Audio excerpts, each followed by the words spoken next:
giorni al mare, via dalla città, finalmente insieme noi due soli,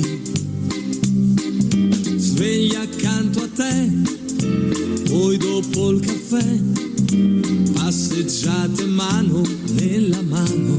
Esta no es una semana cualquiera, con Luis Antequera y Mariate Aragonés. Ricche di magia, ogni posto è buono per un bacio. Hola a todos, bienvenidos una vez más al programa Esta no es una semana cualquiera, en Radio María, donde analizamos tantos eventos históricos ocurridos a lo largo de los años, en una semana como esta que abrimos ahora, con un servidor de ustedes, Luis Antequera, y Mariate Aragonés. Una semana que no es una semana cualquiera, 7 días, 7 giorni, como dice nuestra sintonía, en los que han pasado a lo largo de la historia cosas que ni se imaginan nuestros oyentes. Porque la historia es así, mejor y más fantástica que la más increíble de las fantasías. Comencemos pues. Pues allá vamos. Come due bambini.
Con su conquista de la China, en el año 1271, Kublai Khan da inicio a la dinastía china conocida como Yuan.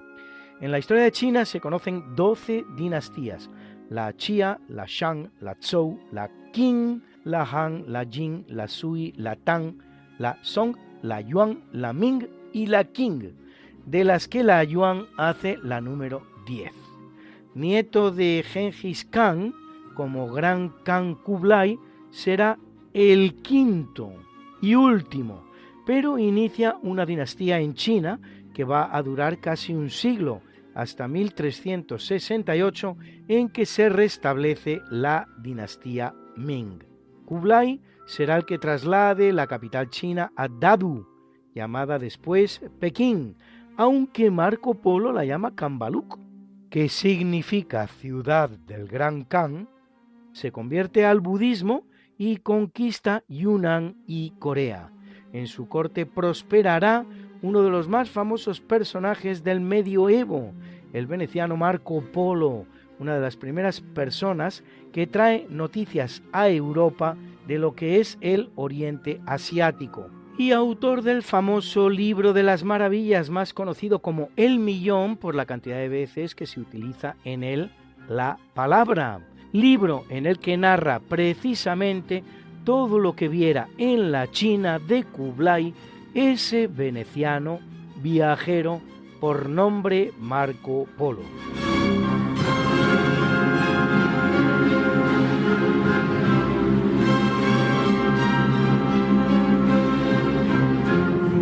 Buenas noches. Hoy vamos a hablar de Catalina de Lancaster, primera princesa de Asturias, hija de Juan de Gante, duque de Lancaster y cuarto hijo varón de Eduardo III de Inglaterra y de Constanza de Castilla, hija de Pedro I de Castilla el Cruel. Nace en el castillo de Hertford el 31 de marzo de 1373. Su padre Juan de Gante reclamó el trono de Castilla para su esposa Constanza y organizó una expedición que desembarcó en La Coruña en el año 1386. Para resolver el conflicto, se celebró en Bayona un tratado de paz entre Juan de Gante y Juan I de Trastámara, rey de Castilla, en virtud del cual se celebró la boda entre Catalina y Enrique de Trastámara, hijo de Juan I de Castilla. La boda se celebró en la Catedral de Palencia en 1388. Catalina tenía 15 años de edad y Enrique 11.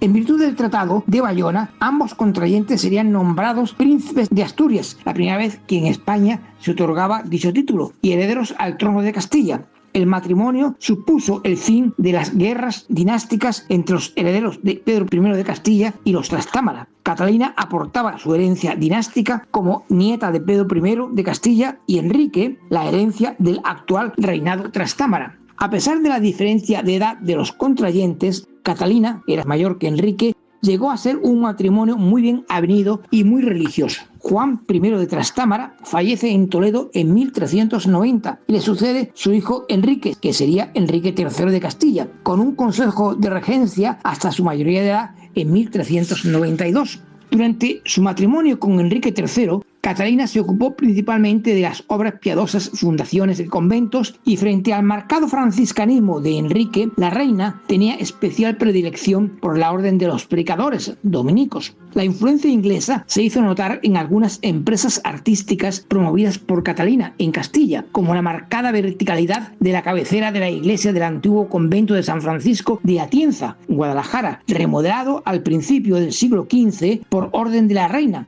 Enrique falleció en 1406 y en el que se quiere ver ecos del perpendicular estilo gótico inglés. Durante la vida de su esposo fundó el convento de las monjas dominicas de San Pedro Mártir de Mayorga en Valladolid y años después, en 1399, donó a los dominicos el santuario de Nuestra Señora de Soterraña.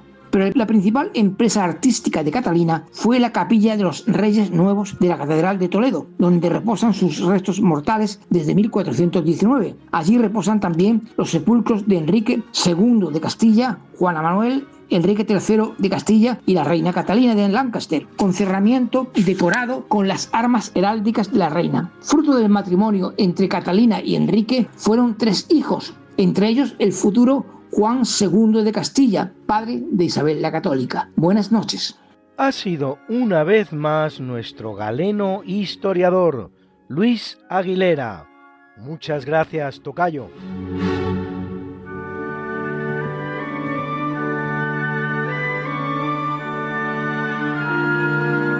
Y nos hallamos en el año 1606 cuando parten de Inglaterra 3 barcos, el Susan, Constant, el Godspeed y el Discovery, portando a los colonos que fundarán en Jamestown, Virginia, la que se considera la primera colonia inglesa en América, en los actuales Estados Unidos. Han pasado nada menos que 120 años desde que un barco inglés estuviera en América, cosa que ocurre con la expedición inglesa mandada por Giovanni Caboto en 1497. 120 años exactos han tardado los ingleses en tomar la decisión de establecerse en América, una decisión que los españoles tomaron en solo un año, el que media entre la expedición descubridora de 1492 y la expedición pobladora de 1493. Por si todo ello fuera poco, este primer intento será baldío y en 1622, tras establecerse sucesivamente en 2 lugares diferentes, desaparece el poblado en cuestión. La primera expedición exitosa inglesa para establecerse en América tiene lugar en 1620 y es la de los llamados Pilgrim Fathers, los padres peregrinos, puritanos perseguidos en Inglaterra que buscan refugio en América, los cuales fundarán Plymouth.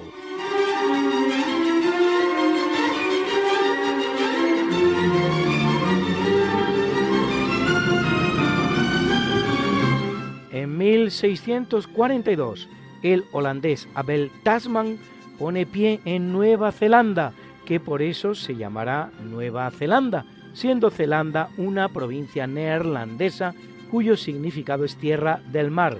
See igual a mar, land igual tierra. Isla que abandonará tras perder 4 hombres en un incidente con los indígenas maoríes. No es su descubridor, sin embargo, pues honor tal corresponde al español Juan Fernández, que la avista y la pisa en 1576, aunque no la conquiste, cosa que sí harán los británicos a partir de la visita de James Cook en 1769. Tasman venía de encontrar la isla de Tasmania, cuyo nombre deriva, como es fácil corroborar, del suyo, isla que también será colonizada por los británicos, pero solo a partir de 1803.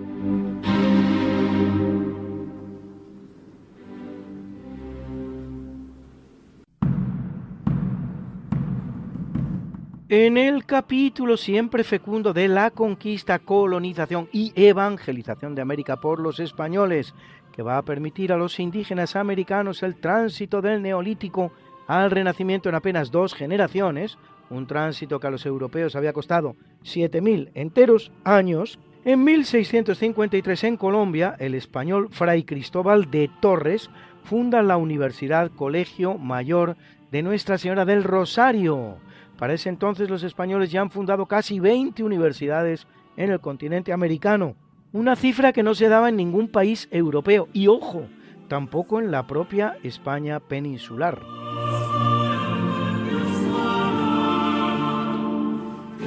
Y en 1771, en una Nueva Orleans, que tenemos por francesa o por inglesa, pero en esta época era española, como española era toda la Luisiana, de la que Nueva Orleans era su capital, vale decir todo el tercio central de los actuales Estados Unidos, el gobernador español Luis de Unzaga y Amézaga crea el primer sistema educativo público bilingüe del mundo, haciendo posible todos ellos y muchos más ese proceso que podemos denominar al modo en que lo hacemos con el propiciado por el Imperio Romano 15 siglos antes, de auténtica hispanización, un proceso que aglutina la exploración, la urbanización, la instrucción y la evangelización de los pueblos y territorios del Nuevo Mundo descubierto por España. Por cierto, no solo en América como acostumbramos a pensar, sino también en muchos otros lugares del planeta, y particularmente del Pacífico.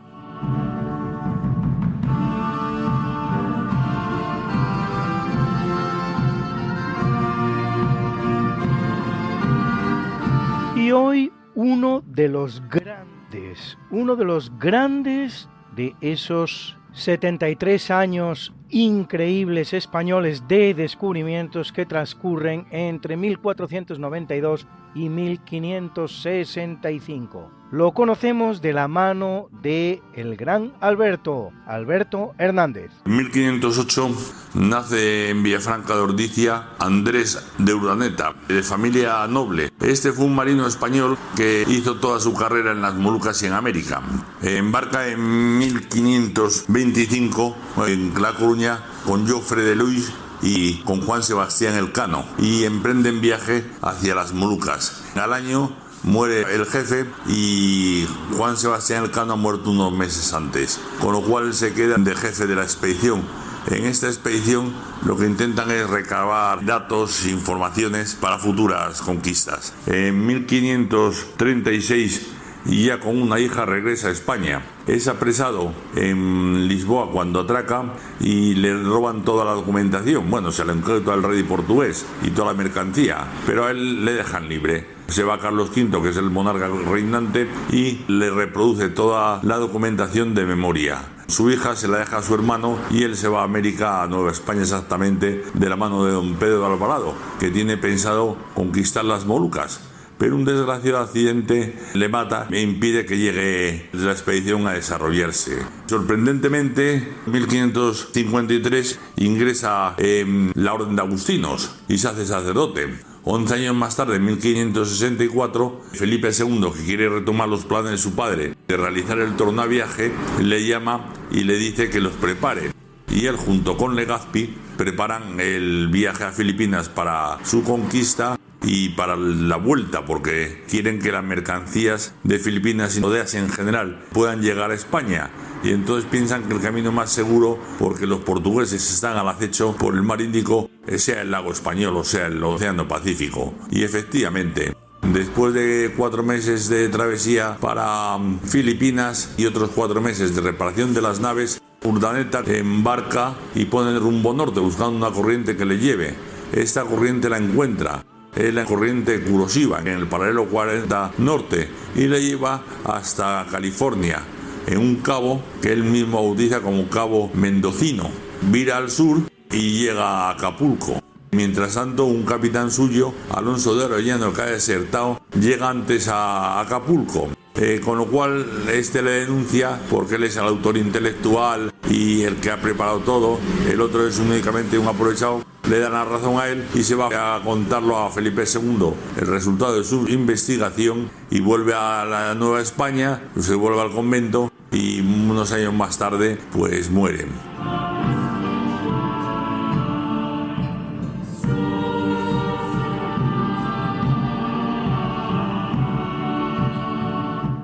En 1892, en el Teatro Mariinsky de San Petersburgo y en presencia del zar Alejandro III, el gran compositor ruso del romanticismo, Piotr Ilich Chaikovsky, estrena su famoso ballet El Cascanueces.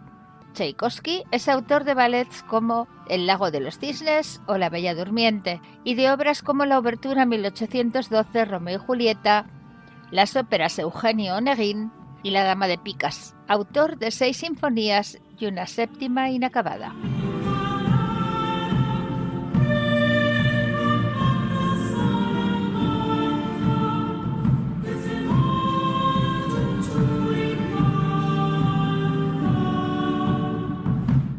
En 1897, en Estados Unidos, el presidente William McKinley anuncia la intervención de su país en la guerra de Cuba contra España. El imaginario colectivo guarda la idea de una marina yanqui potentísima, hecha a base de acorazados, que acude a Cuba a merendarse a una flota de barcos de madera antiguos y obsoletos. Nada más lejos de la realidad, la flota española que les espera en Cuba tiene unas características muy similares a las de la flota estadounidense. De hecho, la decisión de implicarse en Cuba fue muy controvertida en Estados Unidos, siendo muchos los que defendían no hacerlo por miedo a un sonoro fracaso, como demostró fehacientemente una exposición realizada en la sala madrileña de la Fundación Carlos de Amberes en 1999, sobre el posicionamiento de la prensa yanqui ante el conflicto. Ha sido la noticia de Lula.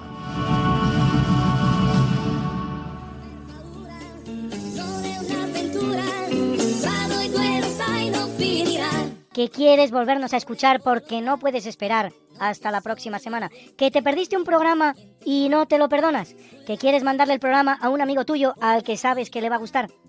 No te preocupes, todo tiene solución. ¿Conoces nuestro podcast? Introduce en la red Podcast Radio María, esta no es una semana cualquiera, y entrarás en el mundo mágico de la historia, con todos los programas que hemos emitido hasta la fecha. Miles y miles de minutos de historia de la buena, contada con honestidad, con rigor, de manera escueta y entretenida.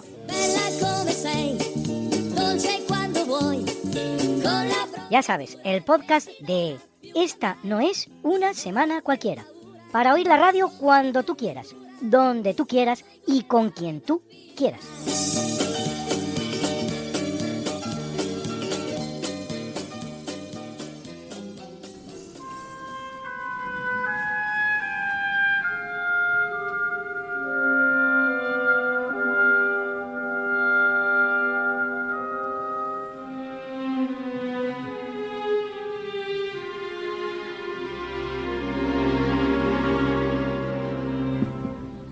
En 1908, en Viena, el biólogo austríaco Karl Landsteiner y su ayudante Erwin Popper anuncian el descubrimiento del virus que provoca la poliomielitis, enfermedad infecciosa que afecta al sistema nervioso, contraída principalmente por niños, y puede destruir las neuronas, causando debilidad muscular y parálisis aguda flácida, y el que es su síntoma más visible, una pierna más delgada y menos potente que la otra.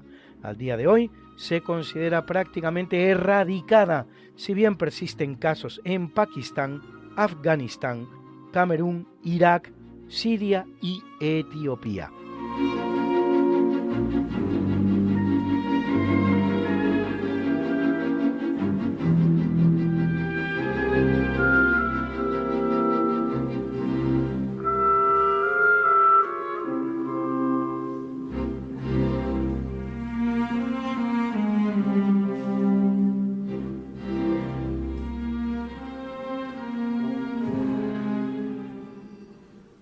En 1916, tras 10 meses de lucha, finaliza en Francia la batalla de Verdún, la más larga de la Primera Guerra Mundial. En febrero, los alemanes habían lanzado una exitosa ofensiva contra Verdún, al este de París, a unos 250 kilómetros, aunque al final el general Pétain recupera el terreno perdido al principio de la batalla.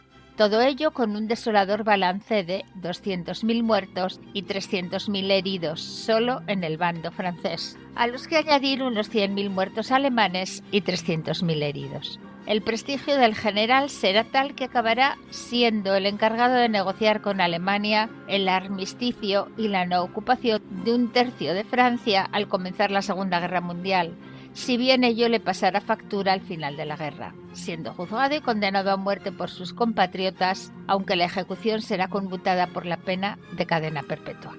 Todos tendemos a imaginar una Francia diezmada por la resistencia contra los nazis durante la Segunda Guerra Mundial. Nada más lejos de la realidad. Las víctimas francesas durante la Segunda Guerra Mundial no superan ni las 300.000 de los 50 millones de muertos que produjo dicho conflicto. Compárense con el 1,5 millones de muertos que le representó a Francia la Primera Guerra Mundial o los 2 millones de franceses que perdieron la vida en los conflictos napoleónicos, siglo y medio antes.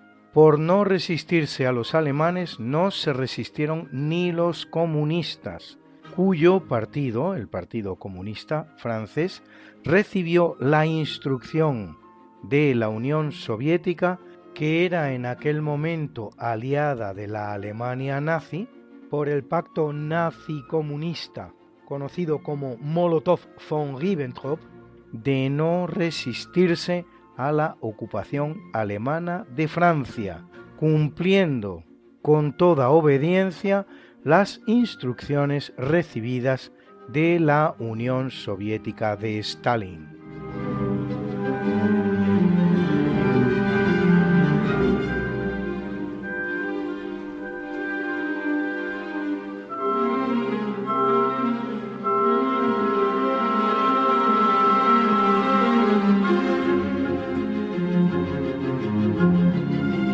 En 1968, siendo ministro de Asuntos Exteriores español Fernando Castilla, la resolución 2429 de la Asamblea General de la ONU declara que la situación colonial del Peñón de Gibraltar es contraria a la Carta de las Naciones Unidas y pide que el Reino Unido ponga fin a la misma antes del 1 de octubre del siguiente año, cosa que, como hoy sabemos bien, no ocurrirá.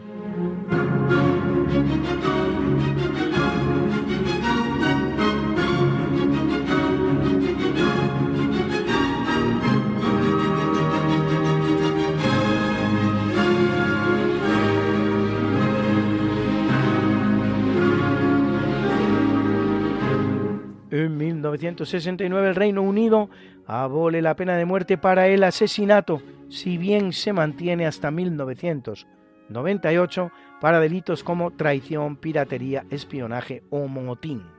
Aplicada durante el siglo XX a casi 700 personas, el 13 de agosto de 1964, Peter Anthony Allen y Gwyn Owen Evans, asesinos de su amigo John West, al que apuñalan para robarle una escasa suma de dinero, son los últimos ejecutados en las horcas británicas. A señalar que hasta mediados del siglo XIX la aplicación de la pena capital en el Reino Unido era de una terrible crueldad, mediante la aplicación en muchos casos del llamado hanged, drawn and quartered, es decir, colgado, arrastrado y descuartizado, consistente en colgar al reo por el cuello de una cuerda pero sin producirle la muerte y en situación tal castrarlo, destriparlo y descuartizarlo.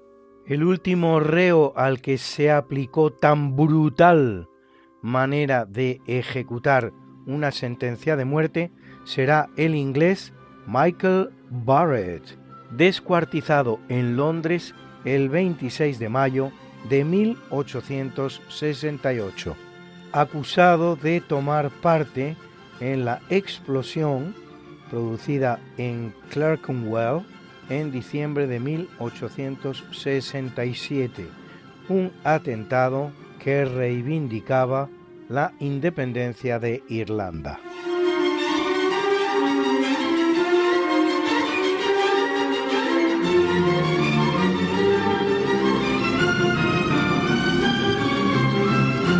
Y en 2010, en Túnez, comienzan las protestas antigubernamentales que, para jolgorio y regocijo de los medios internacionales de comunicación y de los grandes mandatarios del mundo, desencadenan la mal llamada primavera árabe, verdadero invierno islamista, cuyas funestas consecuencias conocemos ahora. En uno de los 5 países afectados, y es el que mejor parado ha salido, Egipto, tenemos hoy una nueva dictadura que, si antes era civil, ahora es militar. Uno de ellos, Siria, ha sufrido una larguísima y penosa guerra civil de 15 años para al final acabar gobernada por los terroristas del califato islámico. Otro, Irak, se recupera lentamente y no precisamente en democracia, de otra dictadura. El cuarto, Libia, es un estado fracasado, con 4 grupos terroristas que se enseñorean del país. Y el quinto, Túnez, es un pequeño estado en el que periódicamente el terrorismo se ceba con el turismo para anular la gran fuente de ingresos del país.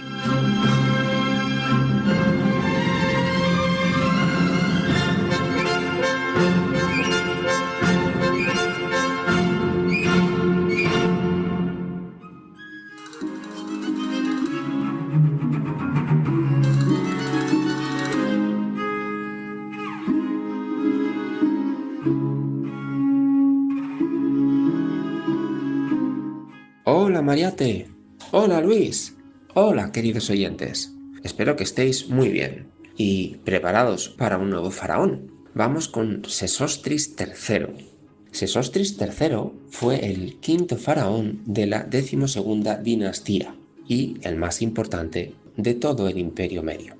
Entre otros logros, consiguió doblegar a Nubia y convertirla en provincia al final de su reinado, como sucedió en todos los periodos de esplendor del Egipto faraónico. Su reinado se discute si duró 30 o 48 años. Este tipo de discusiones entre las distintas listas que se han conservado de faraones y entre los estudiosos es bastante común. En cualquier caso, reinados muy largos, teniendo en cuenta la vida media del ser humano en aquel tiempo. Reduce el poder de los nomarcas y lo centraliza. Y he aquí realmente el origen de su propio poder y de que se convirtiera en el faraón más destacado de todo el Imperio Medio. También reorganiza los gremios durante su reinado. Repara los llamados muros del rey, que son fortificaciones de defensa en las fronteras con las naciones enemigas. Y lo más relevante, a efectos históricos probablemente, es que durante su reinado se empiezan a escribir los textos de los sarcófagos. En su momento vimos que se empezaron a escribir textos en el interior de las pirámides, los textos de las pirámides. Aunque Sesostris III se construyó una pirámide de adobe recubierta de piedra, no escribe textos en la pirámide, escribe textos en el sarcófago, o los manda a escribir, claro, que son fórmulas sagradas, rituales, muchas veces solares, cuyo objetivo es proteger al fallecido de los peligros del otro mundo o incluso cómo enseñarle a alimentarse en ese más allá que los egipcios llamaban la Duat. Se escriben sobre todo estos textos durante este Imperio Medio y se han descubierto hasta hoy 1185 fórmulas o hechizos diferentes, pintados en esos sarcófagos de madera.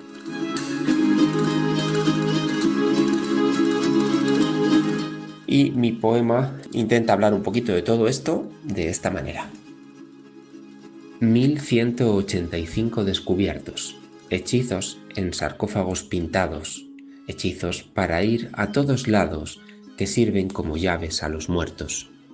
Los textos pueblan todos los desiertos, los dejan inequívocos recados de fe, de eternidad, de ser amados, partir, llegar, viajar entre dos puertos. Sesostris, el tercero, faraón más grande del imperio más discreto, a Nubia ha prolongado la nación, a Egipto ha retornado su respeto. Los textos, esta nueva tradición, son su inmortalidad, su gran secreto.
Capítulo del natalicio, nace en 1707 Charles Wesley, pastor anglicano británico y fundador, junto a su hermano John, del llamado metodismo, una nueva adscripción del cristianismo protestante, con unos 80 millones de adeptos al día de hoy, repartidos por Gales, pero sobre todo por Estados Unidos y Canadá, con algunos focos en Brasil y cono sur americano, en iglesias que observan bastante independencia, no solo jerárquica, sino programática también entre ellas.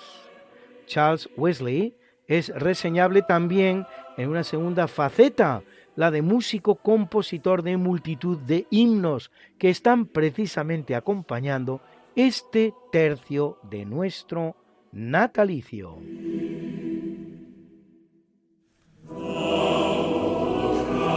¿Te gusta nuestro programa? ¿Quieres seguir escuchándolo cada semana? Todos los que lo hacemos somos voluntarios. Ofrecemos nuestro esfuerzo y todo el cariño con generosidad para que tú sigas pudiendo conocer la historia como es y no como nos gustaría que fuera. Pero necesitamos tu ayuda. Sin ella, nada de esto sería posible. No te puedes imaginar lo que cuesta poner un mensaje en las ondas. Colabora con nosotros. Ayúdanos. En nombre de Mariate, Lula, Alberto, Guillermo, Luis, Bernardo, Ramón, Javier, Cesáreo, en el mío propio, claro está, y en el de todos los que hacemos posible este programa, muchas gracias, de verdad. Que hagas mucho bien y que no recibas menos. Todos recordamos esa escena evangélica en que Jesús, al ver a aquella viuda que ofreció unas pequeñas monedas al templo, señaló a sus discípulos que aquella mujer había echado más que nadie, porque, añadía el Señor, los demás han echado de lo que les sobra, pero esta, que pasa necesidad, ha echado todo lo que tenía para vivir. El propio Hijo de Dios se nos ha entregado por completo al compartir nuestra vida desde el pesebre a la cruz. También María y José pusieron sus vidas al servicio incondicional de Jesús. ¿Y nosotros qué estamos dispuestos a hacer para prepararnos al nacimiento de Cristo? En Radio María queremos poner nuestro trabajo, ondas y técnica para prolongar la voz de los ángeles que anunciaron el nacimiento del Salvador. Podremos contar con tu ayuda en forma de oración, sacrificio, testimonio apostólico y donativo. Así lo hacéis tantos bienhechores y voluntarios a los que un año más os agradecemos haber dado lo mejor de vosotros mismos, como la viuda del Evangelio. Tú también puedes colaborar.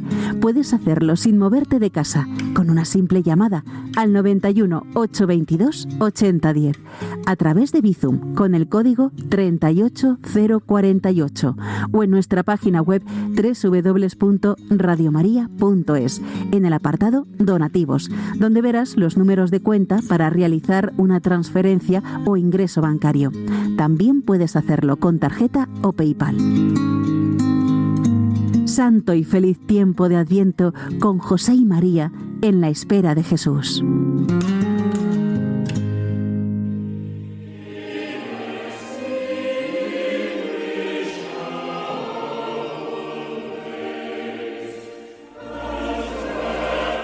Viene al mundo, para desgracia de en 1878, el georgiano Yosif Vissarionovich Dzyugasvili, más conocido como Stalin, acero en ruso, máximo dirigente soviético a la muerte de Lenin, uno de los más despóticos tiranos de la historia, responsable directo de la muerte de muchos millones de personas, que van desde los 3 que estiman los cálculos más benévolos hasta los 60, en ejecuciones, deportaciones, campos de concentración, persecuciones masivas o la terrible hambruna a la que somete a Ucrania, conocida con el nombre ruso de Holodomor, que significa matar de hambre. Y ello sin contar las víctimas de la inmensa pobreza que su régimen impondrá en el gigantesco país.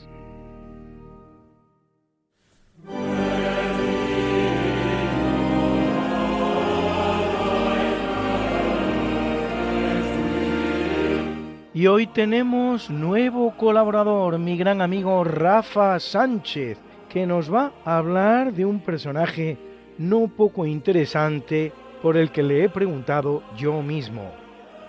Hola, querido Luis. Ya veo que te interesas por el personaje de Juan Pujol, un español singular. Yo soy muy aficionado, como sabes, a temas de espionaje. Entonces, al final me caí en la figura de Garbo, ¿no? Juan Pujol, un catalán de principios del siglo XX, ¿no? Que estuvo en el momento clave de la invasión de Normandía, ¿no? El desembarco aliado en Normandía, hizo una gran labor, ¿no? En realidad, el tema de espionaje es una organización compleja. El servicio secreto inglés pues es el más famoso quizás del mundo, el que ha tenido mejores espías. Son gente de alto nivel, ¿no? Entonces cogieron un diamante en bruto como era Garbo, Juan Pujol, que tenía una biografía apasionante también, ¿no? Como había vivido la guerra civil en Barcelona escondido, se unió al ejército republicano con el propósito decidido de desertar y pasarse al bando nacional. Entonces, pues después de la guerra, pues claro, ya los alemanes que vivían aquí en el servicio de espionaje alemán, pues sabía que era una persona fiable, ¿no? Que era de su bando, ¿no? Por decirlo así, era un falangista convencido. Entonces, pues este hombre lo que quería era ayudar a los aliados como fuera, ¿no? Tenía una deuda algo sentido quizás romántico, no sé, ayudar a los aliados a ganar la guerra. Entonces, pues decidió que podía hacer una labor de espiar para los aliados con el contacto que tenía con los alemanes, ¿no? Intoxicarle, ¿no? Hacer como un doble agente. Entonces él se fue a Lisboa. Claro, los ingleses recibirían docenas de solicitudes de espiar para ellos y, claro, porque eran tontos, sabían que muchos de ellos eran falsos, ¿no? Que eran aventureros. Pero bueno, al final este hombre, desde Lisboa, que se fue a vivir allí, vieron los ingleses que era capaz de infiltrar con información que cogía de la prensa. Se la mandaba a los alemanes como si fuera fruto de espionaje y los alemanes lo transmitían a Berlín, ¿no? Y los ingleses, que espiaban muy bien, decían, anda, pues este hombre tiene capacidad de, o sea, lo creen como fuente fiable, como el que está espiando para ellos desde Lisboa. Y vamos, era mentira, pues eran información de fletes y de lo que llegaba al puerto y tal, en fin. Entonces, aprovechando este conducto, ya los ingleses ya empezaron a decir, pues verdad, este tío puede ser un espía para nosotros, vamos a utilizarle. Entonces lo llevaron a Londres, allí se montó toda una organización, docenas de espías ingleses proporcionando información a Garbo, falsa, por supuesto, para confundir a los alemanes. Para ellos era su mejor espía en Londres. Un bombardeo, las V1, las bombas volantes estas que les decían dónde habían caído, era mentira. O sea, todo intoxicando todo el tiempo a los alemanes y nunca lo supieron. Y ya con el desembarco en Normandía fue ya el culmen, ¿no? Dijeron que iba a desembarcar en Calais y se lo creyeron todo el tiempo. Hasta después de ya el desembarco les seguía diciendo que era en Calais. Y los alemanes aguantando reservas en Calais porque estaban esperando el desembarco definitivo. Después de la guerra incluso siguieron pensando que había sido culpa de ellos no haber aguantado el frente en Normandía y haber esperado el desembarco definitivo en Calais, que fue el que se desmoronó el frente y la culpa era de los alemanes. Siguieron creyendo toda la vida que había sido un espía a favor suyo. Bueno, le dieron la Cruz de Hierro incluso, y también, por supuesto, los ingleses le dieron la Cruz de Mérito Distinguidos, ¿no? En Inglaterra. Se la dio el propio duque de Edimburgo, se la dio en el año 84, 1984, le quería conocer cuando ella estaba en Venezuela, se la entregó en mano el duque de Edimburgo. No se conoce a nadie que tenga Cruz de Hierro y Orden de Mérito Distinguido del Imperio Británico. En fin, Garbo, un personaje alucinante. Juan Pujol, Garbo, un catalán al que pilla el alzamiento nacional de Francisco Franco en territorio republicano, desesperado por pasar al bando nacional. Un falangista que espía para los aliados liberales anglosajones, donde se demuestra que ser falangista no significaba ser nacionalsocialista. Muchas gracias, Rafa. Espero con impaciencia nuevas colaboraciones tuyas.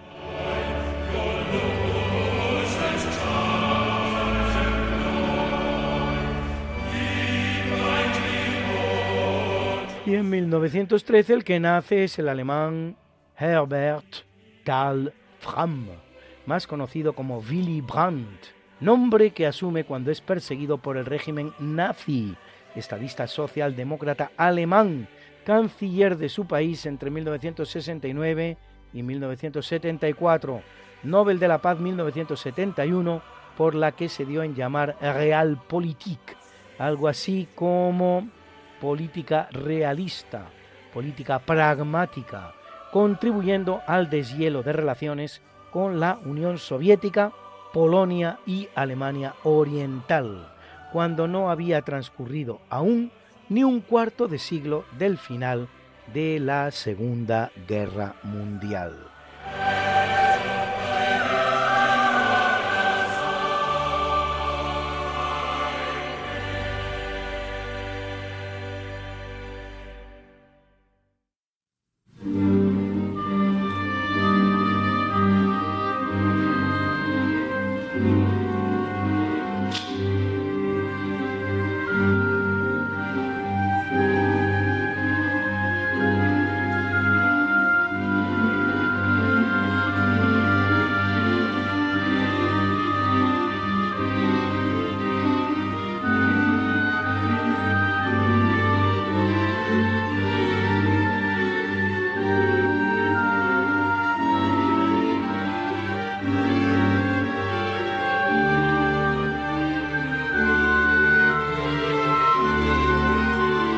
En el capítulo del obituario muere en 1737 el cremonés Antoni Stradivari Laudero, palabra española perfectamente correspondiente a la famosa luthier francesa tan utilizada, que fabrica hasta 1200 instrumentos de la familia del violín, de los cuales han llegado a nuestros días unos 600, con un valor que puede superar cada uno los 100 millones de euros, y ello sin detrimento de otros grandes lauderos cremoneses como por ejemplo Giuseppe Guarnieri o Andrea Amati.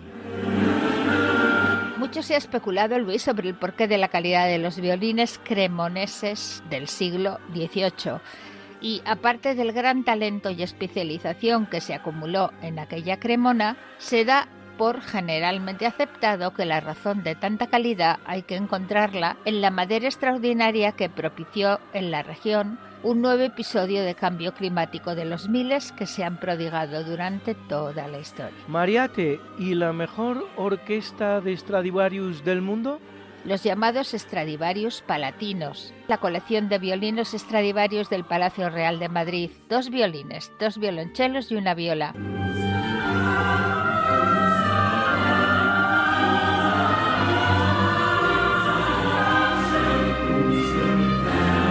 En 1829 el que muere en París es el naturalista francés Jean-Baptiste de Monnet, estudioso de la evolución zoológica, precursor del evolucionismo que después desarrollará Charles Darwin, inspirándose en sus trabajos.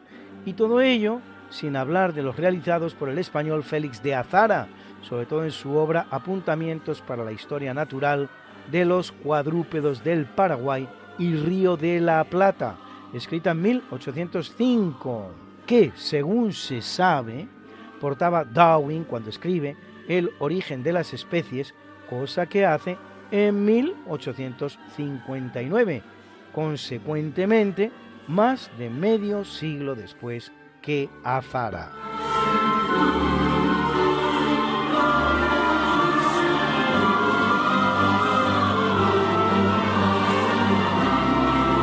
En 1936 abandona el mundo el madrileño Leonardo Torres Quevedo, ingeniero e inventor español con numerosas patentes a su nombre, verdadero precursor de la robótica moderna.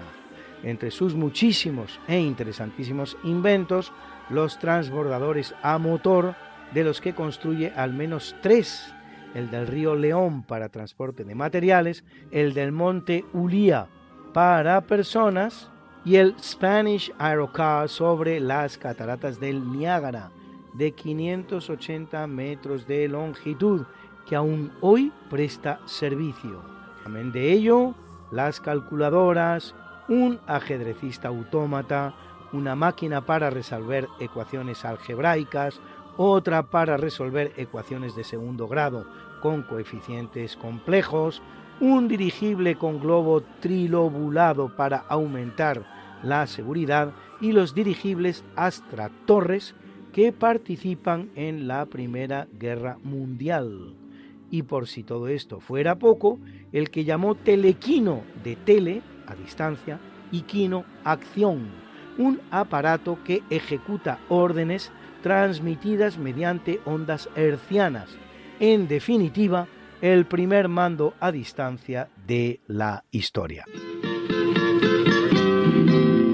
En 1863 se crea la Cruz Roja con el objetivo de aligerar las penas de los combatientes en el campo de batalla.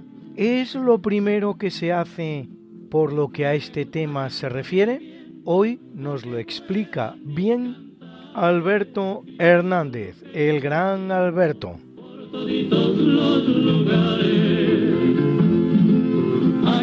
Desde tiempo inmemorial, los ejércitos han tenido un problema para cuidar a sus heridos. Antiguamente se hacía como se podía. Se llevaban a las ciudades más próximas, se dejaban en tiendas de campaña custodiadas por compañeros. Pero en 1476, en la guerra contra los portugueses, la reina católica instaló un hospital, que eso sí es móvil.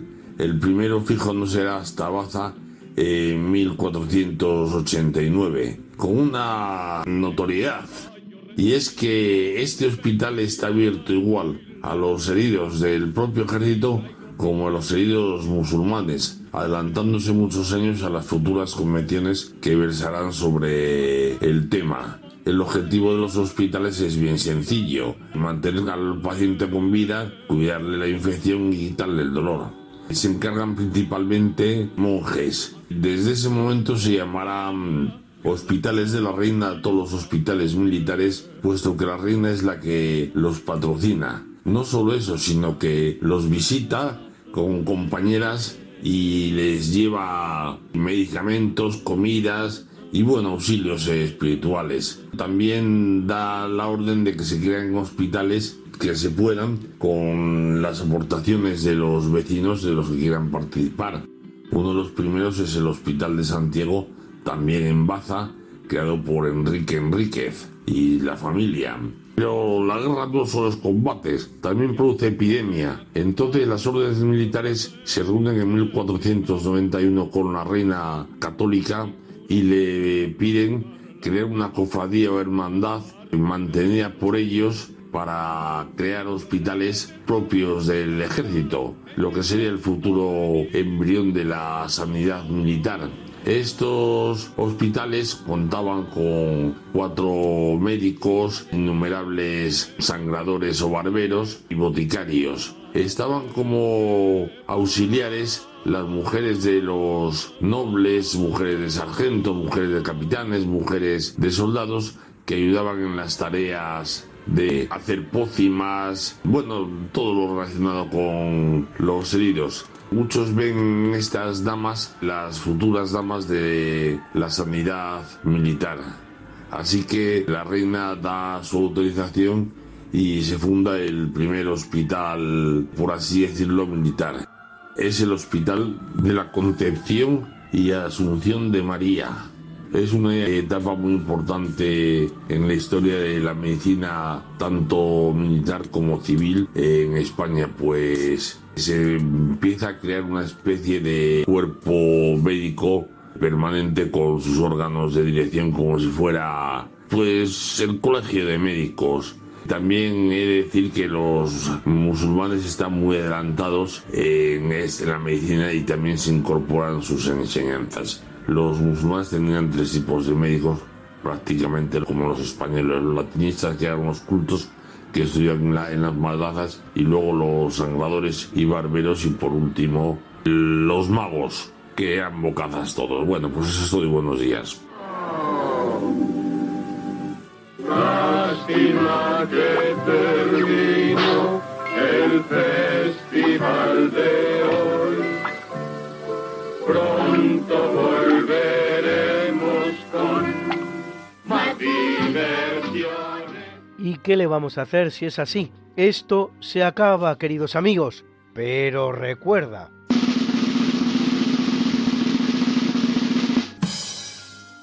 España se desangró por una conquista tan enorme que ni aún hoy podría nación alguna dar hombres o dinero suficiente para poner la empresa al nivel del progreso mundial. En los exploradores españoles del siglo XVI, Charles F. Loomis, historiador estadounidense, defensor de los indios norteamericanos y, sobre todo, de la labor de los exploradores, conquistadores, misioneros y evangelizadores españoles frente a la barbarie que perpetrarán, en cambio, con los mismos indios, los nuevos colonos yanquis del territorio, la cual conducirá a la práctica extinción de los indios norteamericanos. Unos indios norteamericanos que en todo lo que son los 2/3 occidentales de los actuales Estados Unidos habían convivido previamente con los españoles y lo habían hecho en fecunda convivencia, que se acaba en el momento en el que los colonos españoles son sustituidos por los anglosajones. Autor Charles Fletcher Loomis de unas 25 obras, entre las que destaca The Spanish Pioneers, los pioneros españoles. Y de igual manera que lo hacemos en cada programa, presentamos para terminar la mucha, buena y variada música que nos ha acompañado hoy como siempre. Y en el tercio de eventos, Egmont de Ludwig van Beethoven era la Gewandhausorchester dirigida por Kurt Masur. En el natalicio hemos escuchado los himnos de Charles Wesley, Jesus, Lover of My Soul, O Thou Who Camest from Above, o For a Thousand Tongues to Sing, interpretados por The Hymn Writers, y en el obituario, la Pasión según San Juan, coro inicial, Herr unser Herrscher, Señor soberano nuestro, de Johann Sebastian Bach. Era el MIT Concert Choir que dirigía William Carter. Y hoy hemos estado con ustedes Mariate Aragonés, Alberto Hernández, Lula Antequera, Guillermo Arroniz, Luis Aguilera, Rafa Sánchez y este su siempre seguro servidor, Luis Antequera. Que hagan ustedes mucho bien y que no reciban menos.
A que teníamos razón.